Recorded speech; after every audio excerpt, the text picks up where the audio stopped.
Mga kababayan, Vice President Sara Duterte nagsalita na po ukol sa kanyang impeachment complaint. Panoorin po natin hanggang sa huli. Thank you. Good afternoon, everyone. The Office of the Vice President would like to thank everyone for joining us on our Thanksgiving and would like to wish everyone a very Merry Christmas, and I hope that you spend your Christmas and holidays with your loved ones and your families. Thank you. Questions? Hi, ma'am. Good afternoon. Mads po from Net 25. Ma'am, you decided not to go na sa NBI. Though, in a statement kanina, sinabi naman ni Director Santiago na magiging papa sila sa investigation. What's your take on this po? Yes, ma'am. The lawyers presented me with options, and I asked them if I needed to go to the NBI for the subpoena, and then they said that I have options not to go. I can send a letter, I can send a position paper, I can send an affidavit. And so we decided that a letter will be sent to the NBI. And then with regard to patas, I don't think magiging patas itong investigasyon na ito dahil kung nakita nyo naman yung mensahe ng Pangulo na sinabi niya na ganitong kriminal na mga, sorry hindi ko maalala yung exact words na sinabi, pero sinabi niya ganitong mga kriminal na ageist. Sinabi niya ganitong mga kriminal na gawain na hindi ko palalampasin. So, makita na natin, no, the pronouncements of the President, meron ng bias doon. And kung nakita nyo rin yung interview ng isang USEC ng Department of Justice, sinabi niya, a threat is a threat. Well, if you're a lawyer, you would argue na no, there's several kinds of threats. But nakita nyo na doon pa lang sinabi na niya kung ano yung position niya. At as a USEC of DOJ, we expect that that is the position of the Department of Justice. So kahit pa man pumunta ako doon, hindi ako pumunta doon, we believe, and I believe, that we, meaning the lawyers and I, believe that cases will be filed. So kahit pang sabihin nila na merong investigasyon, sa simula pa lang, nagdesisyon na sila na mag-file sila ng cases. Ma'am, clarification lang. Nabanggit niyo po, nagpadala kayo ng letter. Aside from that, magbibigay po ba tayo ng affidavit or statement po? Hindi na. Tinanong ko sa lawyer kung idadagdag ko pa ba yung affidavit ko. Sabi niya hindi na daw kasi nilagay ko naman na doon sa letter, kung ano yung sasabihin ko sa affidavit. Thank you, ma'am. Thank you. Good afternoon, Ma'am Celerina Montes from NHK. You have mentioned that there are already biases on how the government or the DOJ treat your case. So what would be the worst case scenario na nakikita ninyo na maaaring mangyari sa inyo? Okay. Ang worst case scenario, thank you, Ma'am Cel. Ang worst case scenario na nakikita namin is removal from office, impeachment, and then patong-patong na mga kaso, multiple cases to be filed, which the lawyers already told me to expect as well. That is why I just decided not to go to the NBI because clearly the pronouncements of the President and the USEC of DOJ point to cases to be filed. So parang may nag-raise before that it could be like a violation dun sa anti-terrorism law and plunder, which are non-bailable offenses. So could that be part of the worst case scenario na hindi kayo i-arrest kayo just in case and no bail? Yes, that could be as well. That is a possibility, ma'am, for cases that are without bail.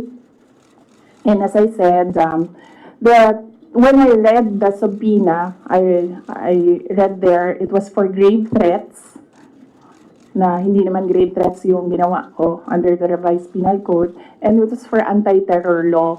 So napaisip ako, bakit anti-terror law ang iniimbestigahan nila? And then it's not the first time that I've heard of the anti-terror law used against a person. So the first time I read about it, they used it against Congressman Arnie Teves. So I inquired about what happened in Negros. So I was told, yun nga, there was a red notice, there was a AMLAC, freezing of assets, money, there was, well, a warrant of arrest, yes. And very recently, I read again the law, and then I found there that there is a provision there, removal from office. So on that point, it's still kumbaga an avenue, I think, that they're pursuing to remove me from office. Follow-up question, Joanna. Good afternoon, ma'am. Yes, ma'am. So you mentioned that there is a possibility of, of them coming to arrest you. Have your lawyers briefed you on what to expect in case they do come? And will you allow yourself to be arrested, or will you, because there have been others who have, fled, will you want to face people, face the law enforcers who will arrest you, or will you also try to, not get arrested? No, I do not plan to leave the country, or I do not plan to hide if there will be a warrant of arrest. Mainly because my children are here. So if I am detained, I want to be able to still see my children. So I have no plans of doing that. I have no plans of leaving the country to hide. One last follow-up for this matter. Jason Rupert.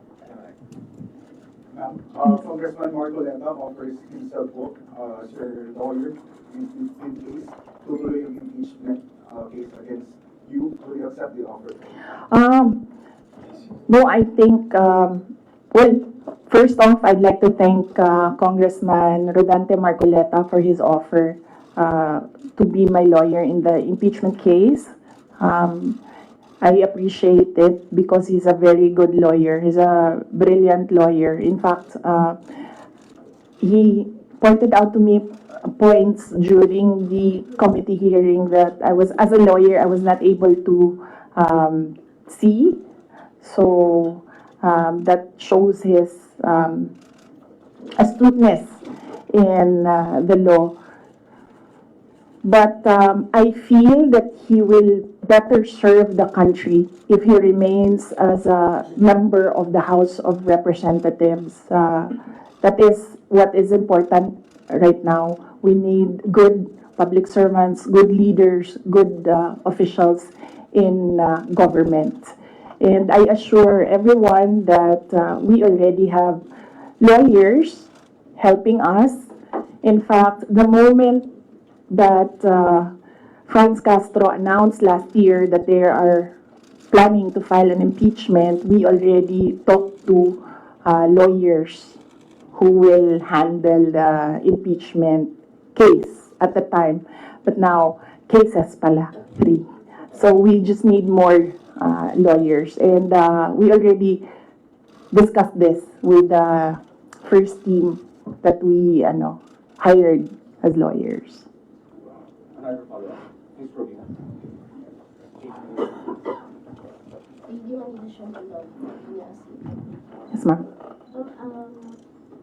I just want to ask how are we preparing, or what are our preparation, and how are we going to respond to the impeachment or the worst case scenario? Oh, okay. Yes, ma'am. So, very recently, we had a meeting with the lawyers, and what was discussed there was the arrangements because we needed more lawyers. We are expecting another impeachment case, no? So this may be 3 impeachment cases. So, and then we will await official copy of the articles of impeachment so that they can prepare the defense. We already have advanced copies of what is filed in the House of Representatives, and they're starting preparatory works right now. Sorry, sir. Sorry, sir.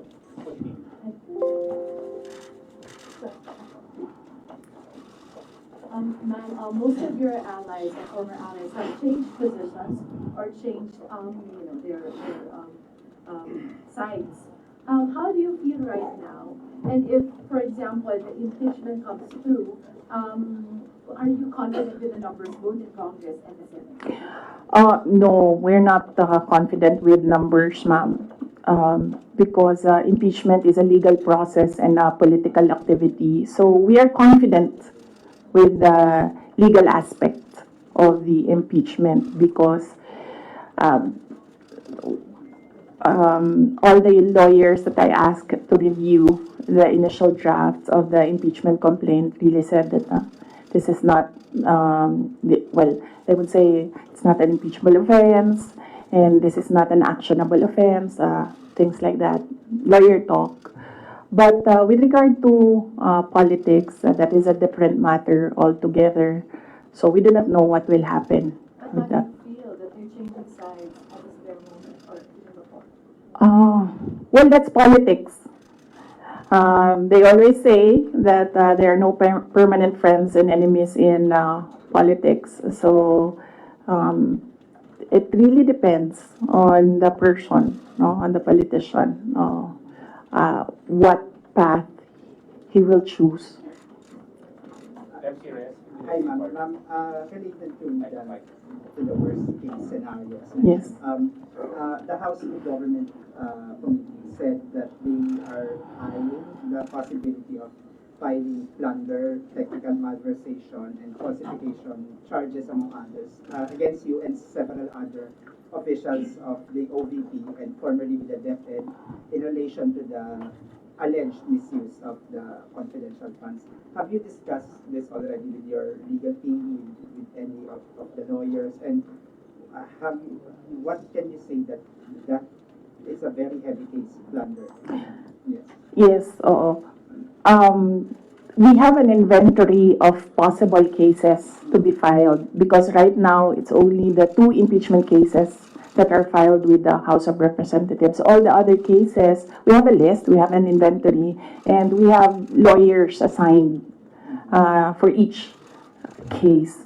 Usually cases that are similar, we assign it to one lawyer. And then other cases, we assigned it to other lawyers so that we ensure that all the cases have lawyers focused on each case. Another follow-up. Dennis Salito po po. Dennis Salito po from Botoranio, Philippines. Ma'am, na-consult niyo na ba yung family niya about this? Dahil kanina nabanggit niya tungkol sa mga lawyers about sa family. Si PRRD, nakausap na po ba ninyo? And ano yung payo po sa inyo? Hindi pa kami nagkausap ni dating Pangulong Rodrigo Duterte.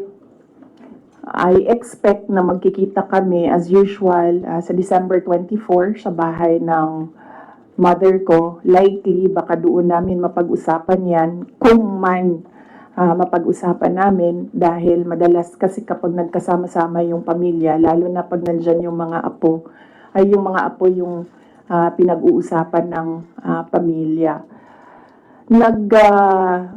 Nagsabi si Pangulong Duterte na magpapadala siya ng pera para sa pambayad daw ng mga abogado kasi alam niya na napakaraming mga abogado ngayon ang kinuha para sa iba't ibang mga kaso, pero nagsabi na rin ako through my brother, kasi yung kuya ko yung sinabihan niya, nagsabi ako na huwag na lang siya magpadala ng pera dahil nakapaghanda naman na kami para sa impeachment case. Kasi yung sinabi niya impeachment case, sir. So sabi ko, nakapaghanda kami sa impeachment case. Kasi nga, last year, nag-announce na si Franz Castro ng impeachment. So the moment na sinabi yon, and the moment na nakita namin na tuloy-tuloy yung attacks against me, ay naghanda na rin kami para sa mga abogado. Marami ka na Straits Times report. Hi, ma'am. Mara Cepeda from Straits Times, Singapore. Ma'am, you already mentioned that your lawyers are prepared to answer the impeachment cases, but the opposition groups who have filed the complaints against you are accusing you of being evasive in your answers in the alleged corruption and misuse of millions of confidential funds. Ma'am, baka you can offer an explanation also to taxpayers how, kung above board po ba talaga yung paggamit nitong mga confidential funds para matapos na rin, ma'am, yung question once and for all. Yes, ma'am. I'm not being evasive. If you are referring to the to the budget hearing and the hearings in the House of Representatives, I'm not being evasive. I am not answering the questions because they have no authority to ask confidential questions. I am answering questions about the use of the money in the Commission on Audit, and there is no, you ask the Commission on Audit if there was anything at all that they can say or see that we are not cooperative with the audit. So it is wrong to say that I am evasive. I am definitely not answering questions about the use of the fund, about confidential funds, because it pertains to national security and the lives of the people involved in intelligence operations. And yes, as I said, we have fully cooperated with the audit process of the Commission on Audit, who has the sole jurisdiction to ask questions about the use of confidential funds. In fact, 2 quarters of the Department of Education are already cleared by the Commission on Audit, but it is still being questioned inside the committee in the House of Representatives. So that is the reason why I am not answering questions from the House of Representatives. Plus the fact that, as I said, it is an attack. It is a political attack. If you are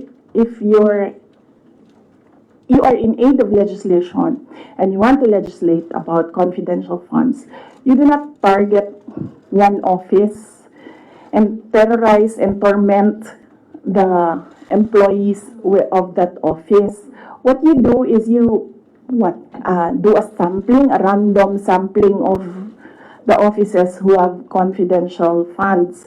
Why not call the office of the president, who has billions and billions of confidential funds, if you want to legislate about confidential funds? So that shows that they're singling out the office of the vice president, and I really feel that it's very disrespectful to the office of the vice president. That is also why when they ask that I respect their process, respect begets respect. So if they want respect, they should first respect the office of the vice president. That is what I was saying, that they don't like me, they don't like my person, they don't like Inday Sara Duterte, but they have to respect the office of the vice president. So if they want to investigate confidential funds, they don't single out one office. I understand, ma'am. VP, just a follow-up. Was it yesterday or the other day, the House also alleges that over 400 names na nag-cite with acknowledgement receipts, again, on the issue of the confidential funds, wala daw pong records at the DSA.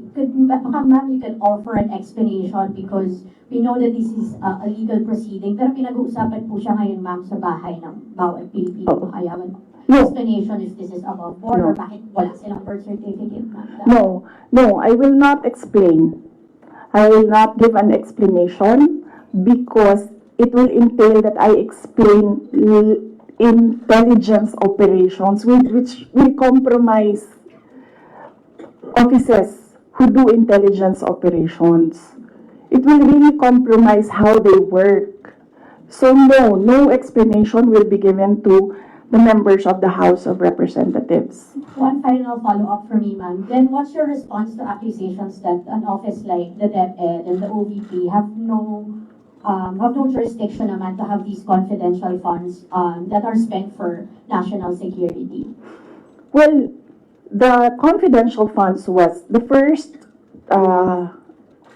transfer of confidential funds was from the office, from the contingent funds to the office of the Vice President, and this was approved by the office of the President.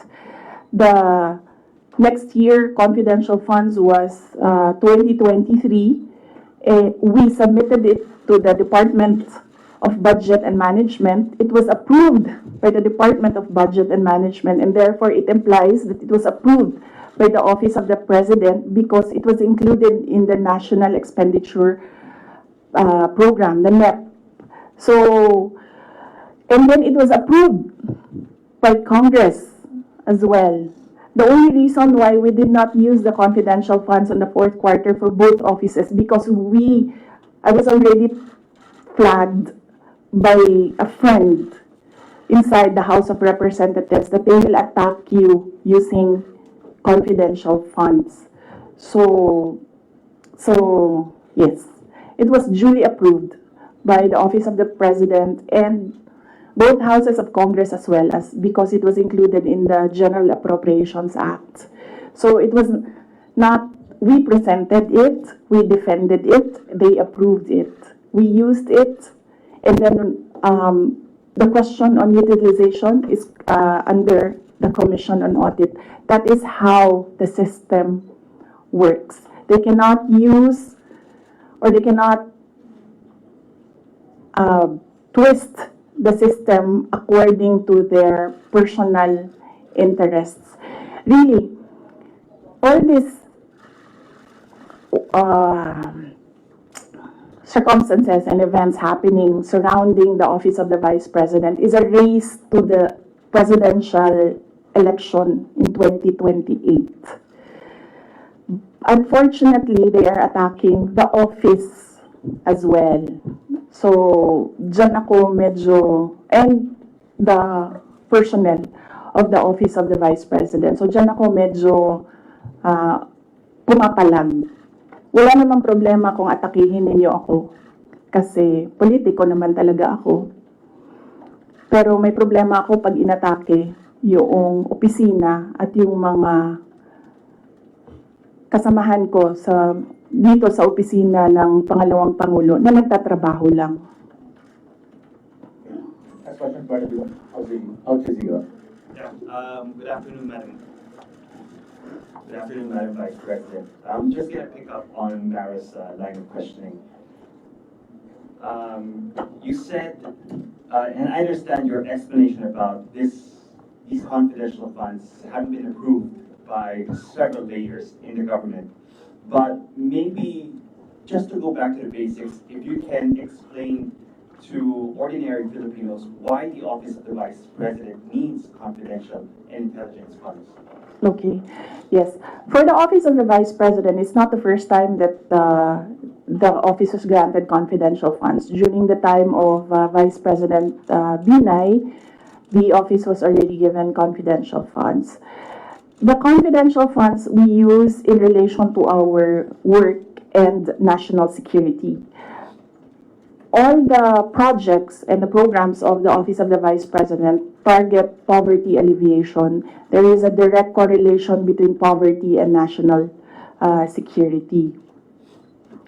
So what we do is we want to target the areas where we put our projects so that we achieve peace and order, security. So we don't want to our projects put in areas where it is not needed for poverty alleviation. So we want to prioritize the areas. And the only way to do that is to use confidential funds to purchase information. So where are the target areas? We need that so that our projects will serve these areas. So that's why we needed the confidential funds.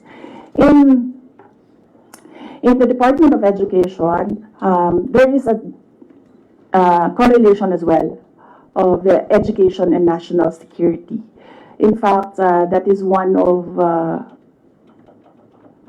there is a correlation as well of education and national security. There are so many threats to education, not just insurgency, and threats to Department of Education personnel and students as well. And we wanted to target projects of the Department of Education as well in the most vulnerable areas and schools.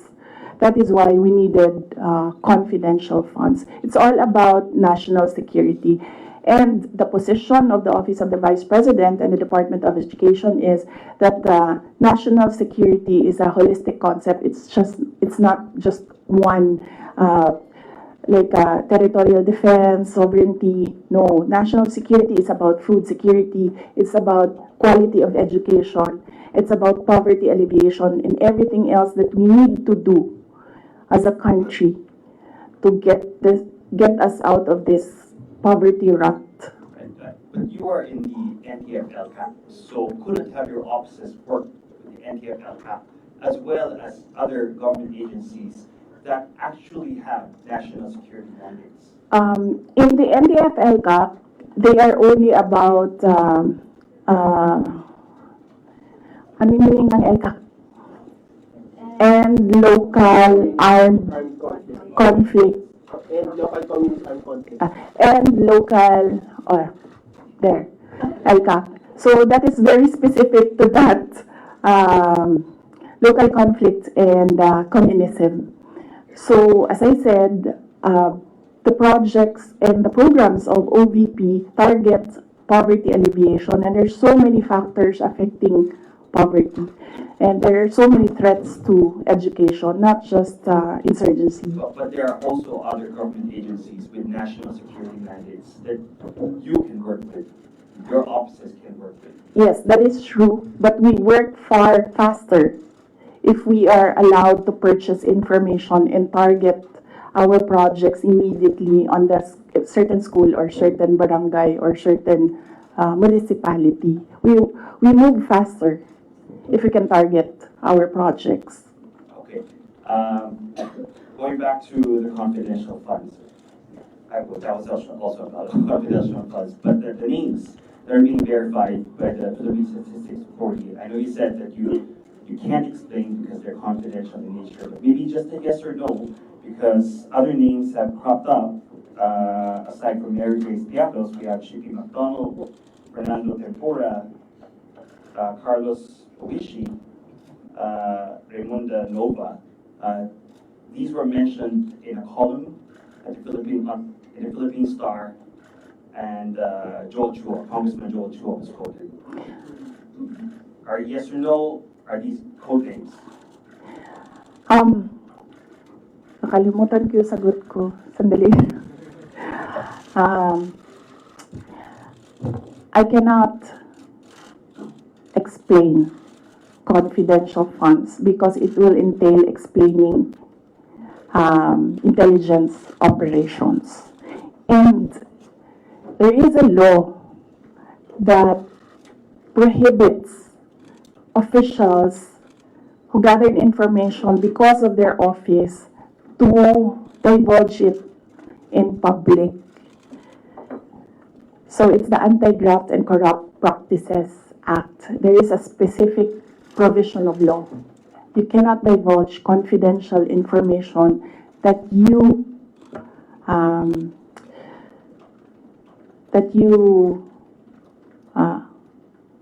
received while in office.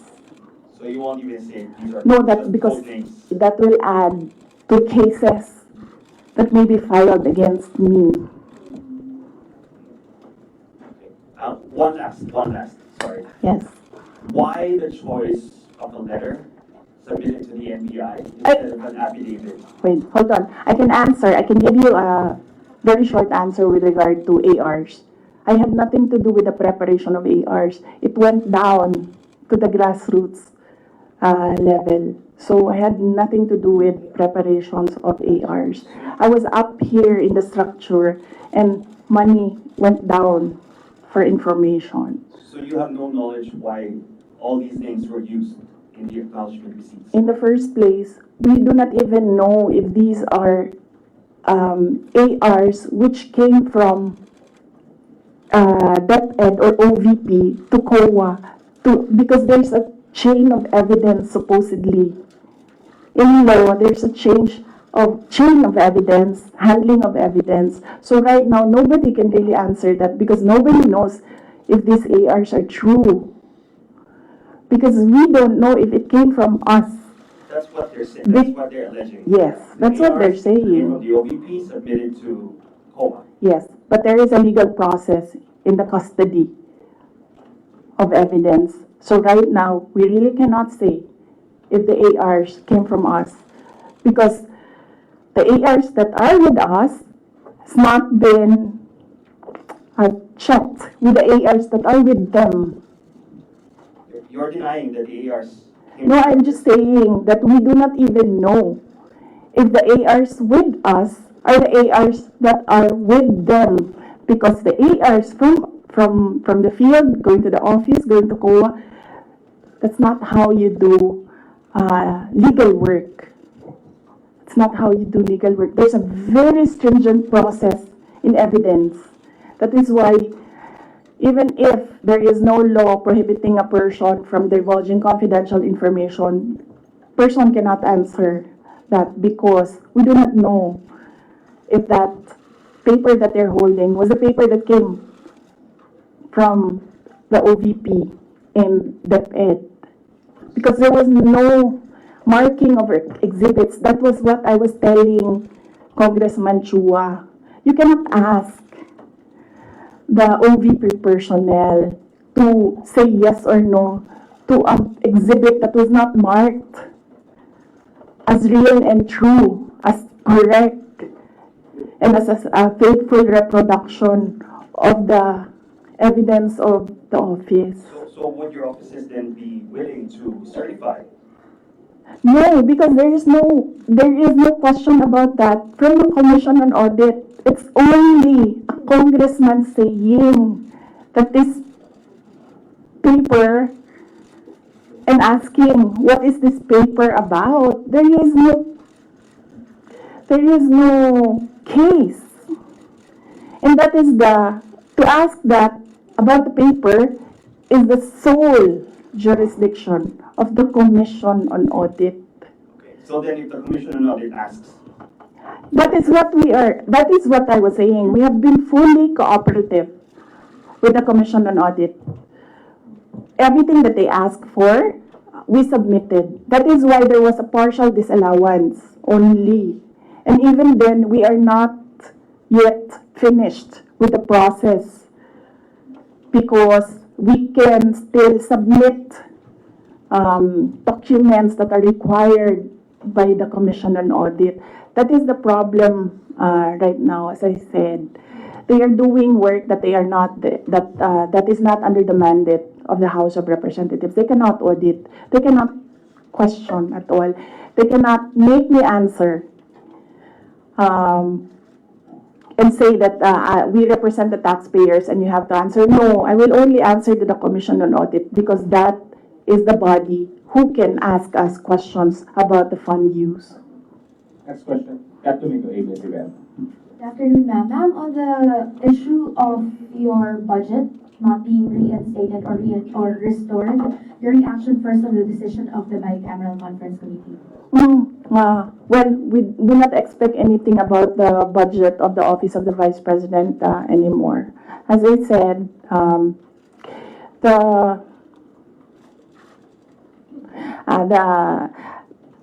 before I was saying that I am not the problem. I've been saying that I am not the problem. The problem of the Philippines is kahirapan, kagutuman, corruption, and all the other peace and order issues.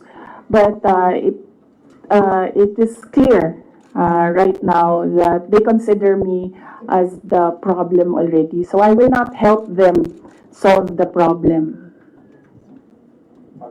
Ma'am, a follow-up question. It's nearly January already. Your office will be filing a new budget request for 2026. How much do you intend to ask from Congress for 2026? We've not discussed that. We need to wait for the budget call because the budget call outlines the rules of your proposal for budget for your office. So we need to read the budget call before we can sit down and discuss a budget proposal for the office of the Vice President.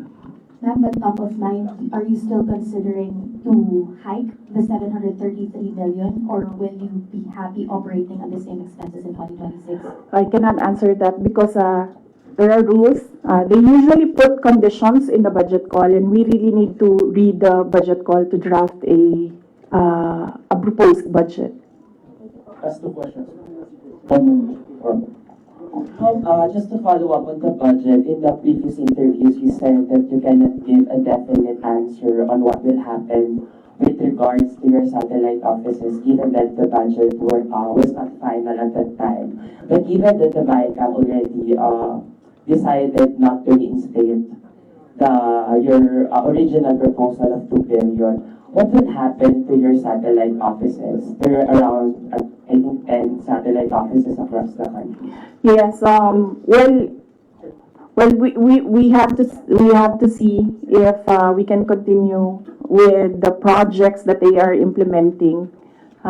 We need to see if the projects are still there, and then if they can still implement the projects. So that is something that we have to discuss with the execom of the Office of the Vice President. Nandun po ba yung possibility of shutdown? And then ano po yung, nasabihan na po ba yung mga affected personnel just in case na magsha-shutdown nga itong mga satellite offices? Galing sa central office ng Office of the Vice President, wala kaming sinabi sa kanila. Pero since nababasa naman nila sa media yung nangyayari sa budget, I am sure that they are preparing themselves as well. Ma'am, good afternoon, Christian. Ma'am, it was mentioned before na pull out yung security nyo at papalitan. Meron na po bang update dito? Tsaka sumulat po ba kayo sa AFP or Yes, wala pang update doon sa pull out and replacement. Nag-aantay kami sa Armed Forces of the Philippines kung kailan nila gagawin yon. Yes, nagpadala ako ng letter sa Chief of Staff ng Armed Forces of the Philippines. Meron lang akong mga nilatag doon na mga requests. Pinakauna doon is hindi na kami tatanggap, hindi na ako tatanggap ng replacements. So kung magtanggal sila, hindi na nila i-replace. Iwan na lang nila kung ano yung maiwan, and kung wala mang maiwan dahil tatanggalin nila lahat, I already said that I will seek security arrangements outside of the Armed Forces of the Philippines already. Parang private na, mag-outsource na kayo. I mean, kasi normally naman, di ba, pag Vice President, may naka-designate dyan from the AFP, from the PNP. So, dahil nga, yun nga, may pull out. And so, ang plano nyo para mag-outsource pa lang kayo? Yes, we are exploring private security services. Yes. So, my husband, ma'am. Huh? Would that be construed as a private? No, because there are professional security services. So that's not considered as a private army. And I do not know if these individuals are allowed to bring guns. So that makes them less of an army, ma'am, kung wala silang baril. Hindi ko alam yung sa professional security services. But that is one option that we are preparing for in case there is a pull out of the entire security detail from the Armed Forces of the Philippines. Ano sa budget for your Initially, I asked my husband, and then he said that he'll make arrangements. out of pocket, ma'am?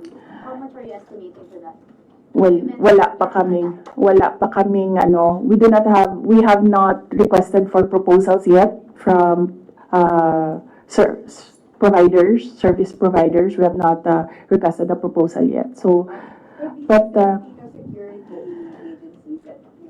I think only Filipino organizations or agencies are allowed that kind of service within the Philippines. I think, Mama, I do not know.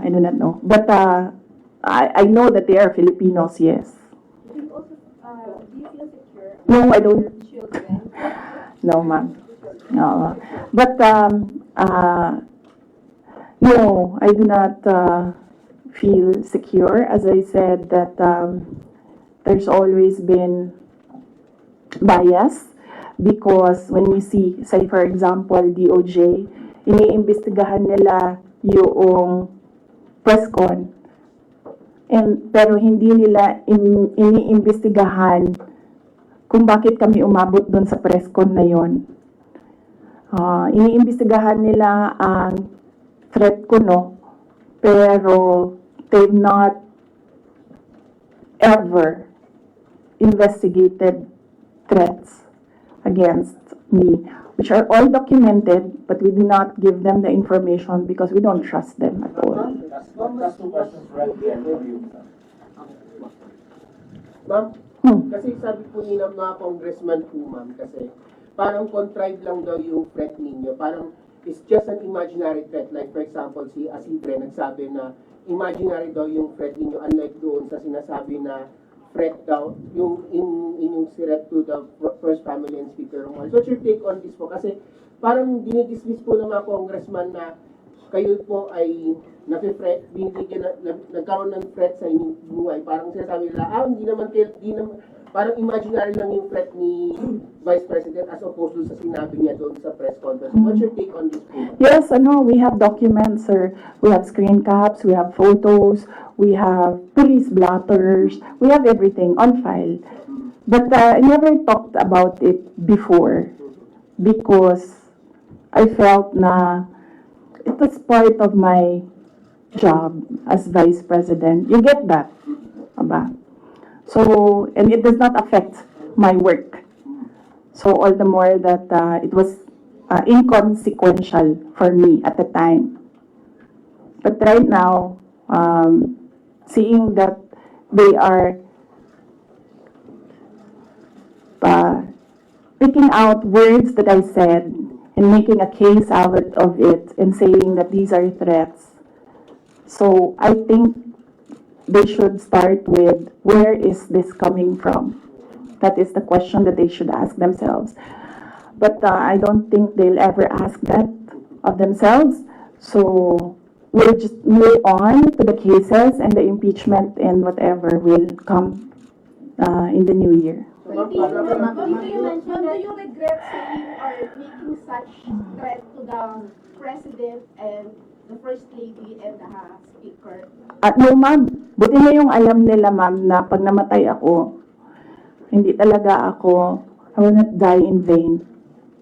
CP, you mentioned the 2028 presidential elections, that all of the attacks of the Marcos government till now is all connected to 2028. But the last time, a sitting vice president, a very popular sitting vice president, was investigated for corruption allegations and refused to respond in the public forum, natalo po siya sa elections. And I'm referring to former Vice President Judge Marbinay. Ma'am, are you concerned that your enemies would be able to turn public opinion against you and it will hurt any potential plans of you running for president? You're leading surveys as early now. I've not seen the recent surveys, but yes, that is what they are trying to do, turn public opinion. That is the strategy.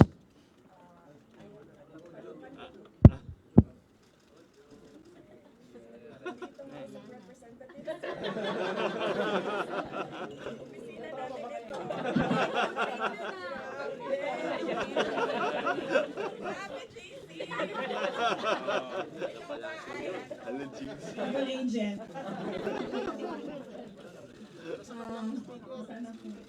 Yes, yes, yes. But I am not. Yung mga mic dito.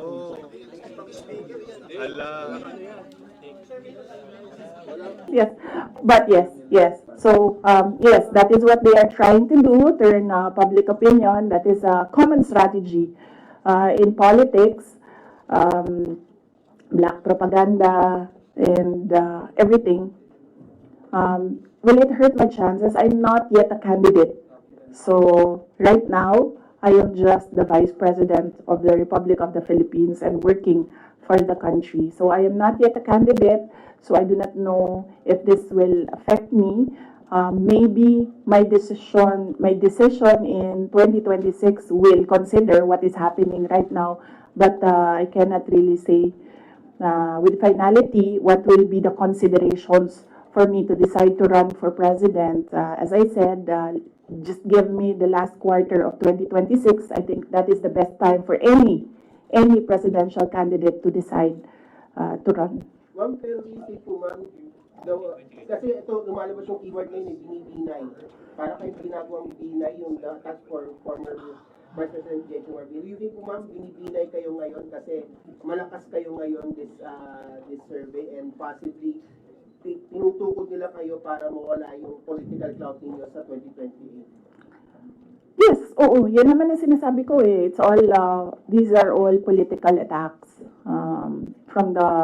From the attack from the left on the confidential funds, the meeting with the Speaker of the House of Representatives, and the attack on the budget, and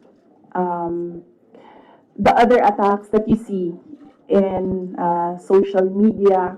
So these are all directed to remove me from the race. Yes, and then, of course, remove me from office. Ay, that needs a sit down. Ay, naku. So, talaga.